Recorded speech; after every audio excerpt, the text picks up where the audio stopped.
Nixson Borah was a instructor here at Fullerton College for many years, for 41 years, 41 years, I believe, teaching a variety of the studio art classes here.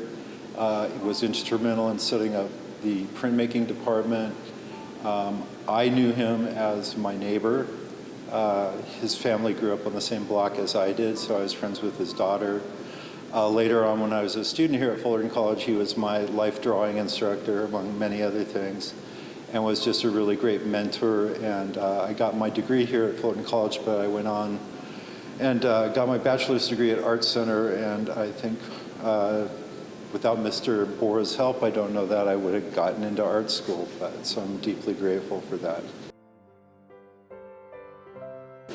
He was a character, and always very, very warm and welcoming, very much a mentor to everyone. My one memory of him was I had him for a life drawing class, and I was really, really struggling to draw hands. And Mr. Borah came up behind me and whispered in my ear and said, "If you can draw hands and feet, you can draw anything." So I don't think I mastered hands and feet while I was a student here at Fullerton. I like to think I did later on at Art Center when I was a student there. But just a very warm, welcoming man. His artwork, if you look at it, just spans a lot of different media. He was always very experimental in what he wanted to do. The piece we have here in the gallery with our show, which was very much inspired by his work, melds photography with also hand drawing in here. And we have several pieces in his collection, and it just spans a lot of different media. And I just remember him always being very experimental.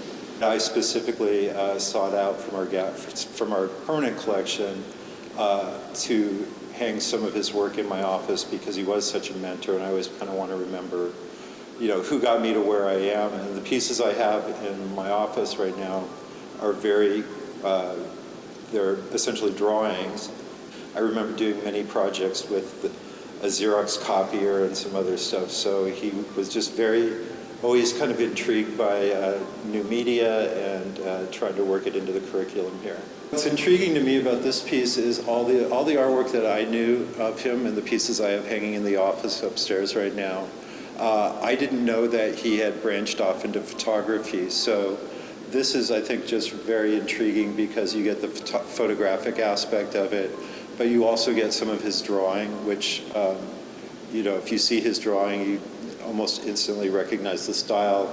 And on top of that, you also get a painting in the background here. You can just see kind of lurking over the shoulders. So what I love about this piece, and it really speaks to how many different media Mr. Borah worked in, and this one piece kind of encapsulates at least 3 different things: painting, drawing, and photography. Fullerton College has done since 1970 what we call artist in residence. And that's where we invite artists. We always, review a lot of artists' works. We try and get artists from every different media in here. And for our artist in residence program, every spring, we do a show featuring the artist's work, but part of the program is that they come in and conduct 4 days of workshops with our students, showing them, their process, their thought process, how they work with various media. We have had painters, we have had sculptors, we have had ceramics, we have had digital artists all do this, and we've been doing it now for 55 years. I believe there might have been a few years that we missed. But as part of our artist in residence program, we always ask that the visiting artists donate a piece of work to our collection. And we've been doing that for 55 years now. The very first artist we had in 1970 was Wayne Thiebaud, who went on to become very, very well known. And we have one piece in our collection that he donated, which I won't say how much it's worth, but it's worth a lot of money now. And as you can imagine, a lot of our artists have gone on to a lot of success, which has just made the collection really valuable. I don't offhand know how many pieces we currently have in the collection. I would say it's over 100. And we also have people donate to the school, either alumni donating pieces, and it's grown to be large enough that we couldn't possibly show it all in one show here in our gallery. So the current show that's on right now is just a small selection of what we have. And no, it's a treasure, and we're very lucky to have it here. I love all the pieces in here. The funny thing is,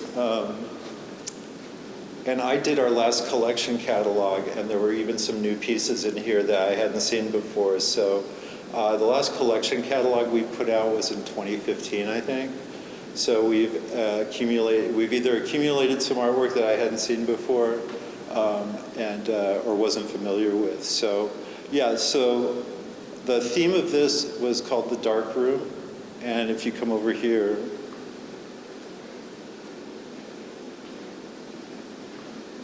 and it was really, we put this up talking about how his piece, Darkroom Dancer 1, how that was kind of set the theme for our curators here. And kind of that's what we built this show around. So it's just talking about a lot of different layers of imagination, psychological curiosity, explorations of body, playing through shape and material, light and shadow in particular. And it's just a really kind of intriguing theme for the current show we have on. Oh, I didn't know this was his piece too. See, that's what's so intriguing. Oh, I should have known this. When I was a student here, Mr. Borah was really going through this phase where he was working with cut and torn paper. And so I remember doing several assignments in his class, kind of obviously not as nice as his piece here, but I remember that was something that he was exploring at the time. And this does not have a year on it. But if I had to guess, I'd probably say it was around that time in the early 80s. So again, just always curious, always trying to explore different forms, different media. And I was just handed a list, an incomplete list of our pieces that we have in our collection from him, or from gifts that have been given to the college. And you'll see it's just a wide variety of styles, materials, and just shows that kind of ongoing curiosity with expressing himself in different medias. In my time here, I've been here now 12 years, he came down for one of our shows. That was the last time I saw him. That was probably, I think we did a faculty biennial in 2016 or 2018. And that was the last time I was able to see him and talk to him. And it was just a little shocking for all of us that we put this show up and opened it, and as you can see from the dedication that was put up here, that it was really kind of built around his piece in the show and also some of the ideas he explored. And then we were just all really shocked where 5 o'clock that afternoon we were notified that he had passed away. So the fact, at the opening here, a lot of us were talking about him. He was in our thoughts. He was on our minds as we talked about our memories of him. And then to find out that he passed essentially at the same time the gallery opened, or the show opened, was just really, really bittersweet. And so what we're hoping to do when the show closes on October 8th, we're trying to put together a little remembrance and a commemoration for him before the show formally closes.